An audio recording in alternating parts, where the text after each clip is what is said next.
Hi guys, and welcome once again to my channel. If you have been here and if you haven't, it is so very nice of you to pass by. Today I'm going to show you how I make and store baby food, and this is not going to be like a recipe video. It's just going to be how I make it and I store it, just for like time saving and efficiency and all of that. So if you want to see this video, then just keep on watching.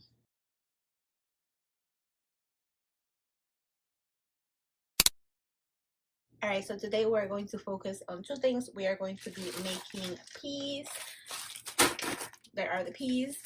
And then we're also going to, oops, sorry, I touched the camera. We're also going to be making mango, which she has never had before. Bless you.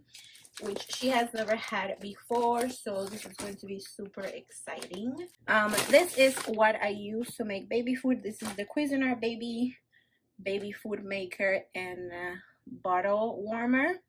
I never really used the bottle warmer because Sophia is mostly breastfed, but you can warm up bottles back there, like where the little, I don't know if you can see it, but if you want to look more into this machine, then go ahead and do that. I never really use that part, like I said. Another thing is that there are lots of baby food making things out there. The reason why I chose this one is because you can actually steam the food in here and then blend it right away. So it's like a 2-in-1 type of thing. Super helpful. I actually almost returned it when I bought it, but I'm so glad I didn't, because it has been super helpful, and it's been so easy to make baby food in this. So I also hope you can actually see everything I'm doing.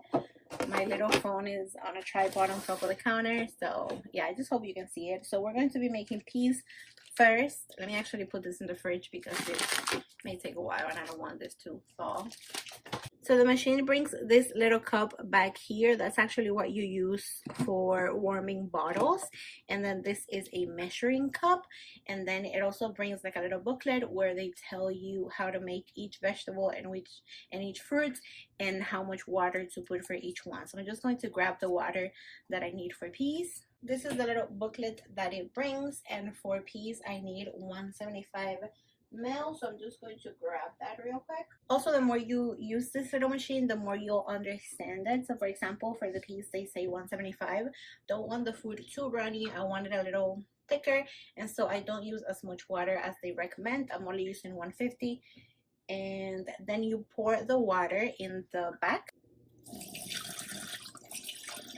and then you do have to put the cup back in there. If you don't put the cup, the machine won't work. And then I'm going to go ahead and put my peas in the processor cup. If I am out of frame at any point, I apologize. I can't really see what I'm doing too well.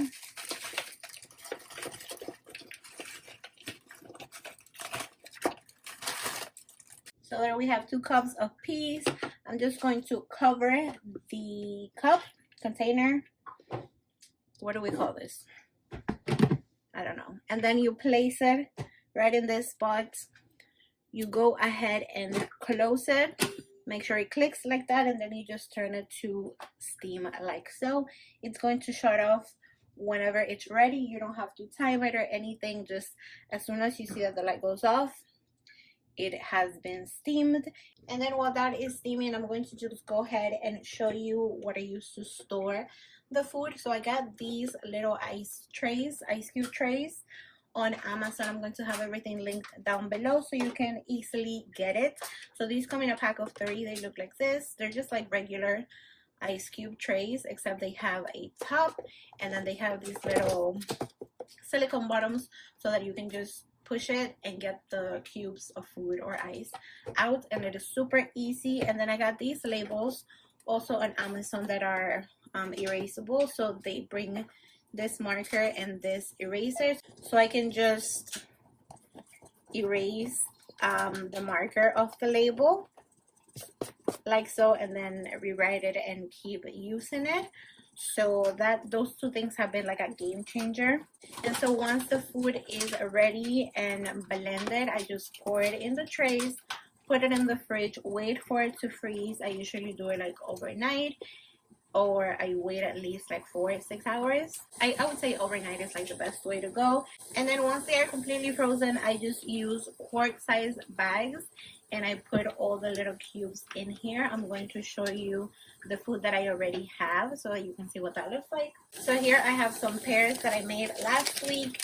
And as you can see, just like once the little cubes are ready and frozen, I just transfer them here. The reason why you want to do that is because the tops of these don't really like close or seal or anything. They're just kind of loose. So if you were to leave this like that for like a few days, I think it would like absorb the flavors or smells of the fridge, or you would get like freezer burn, and you really don't want that on any food, let alone your baby's food. So these are like the way to go.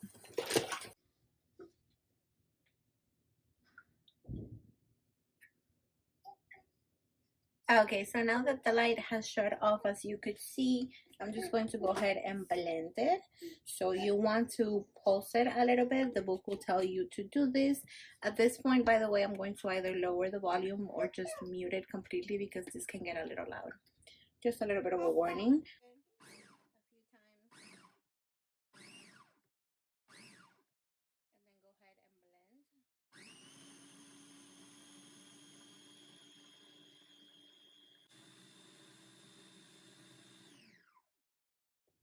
There we go. So they do tell you like how long to blend each thing for.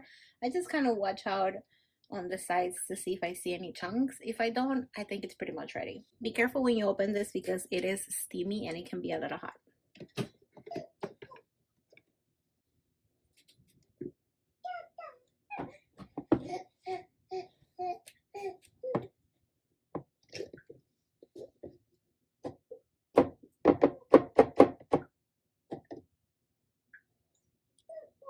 I do like to take this out before like serving them in the cubes, but this is very, very, very hot.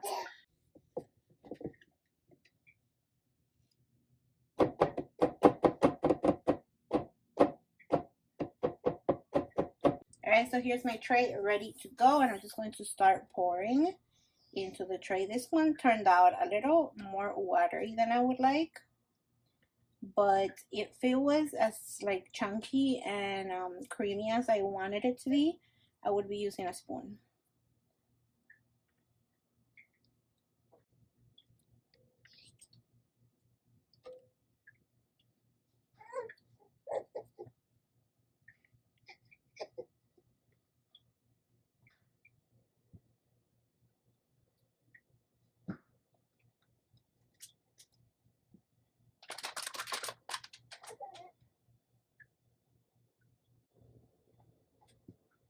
Alright, so the machine did bring this little spatula, which I actually didn't even remember until today.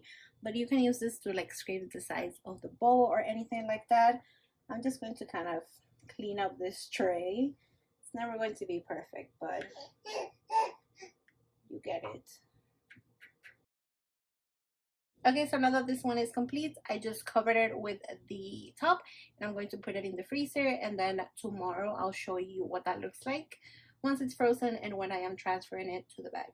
Hey guys, I'm back. So it's actually been 2 days since I last filmed. Yesterday it was a little crazy, and I ended up taking out the cubes that I made the day before yesterday, and I just could not get to film it. But I did make some more salmon yesterday, so I just wanted to show you how easy these come out. You just kind of push like that and that's it.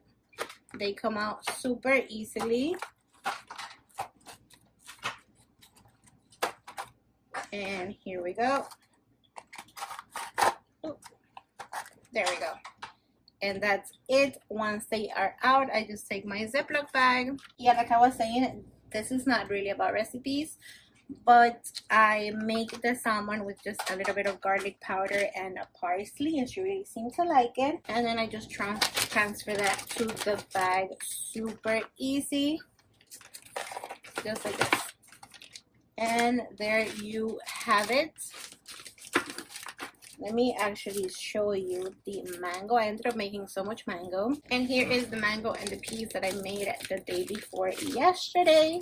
there is so much mango in here, and she actually found it a little bit sour, I think, because she wasn't having it. But I put it in oatmeal cereal with milk, and she really seemed to like it that way. So, and that is it for this video. If you have any other questions, feel free to let me know. As I said, everything will be linked down below. And thank you so much for watching. Bye.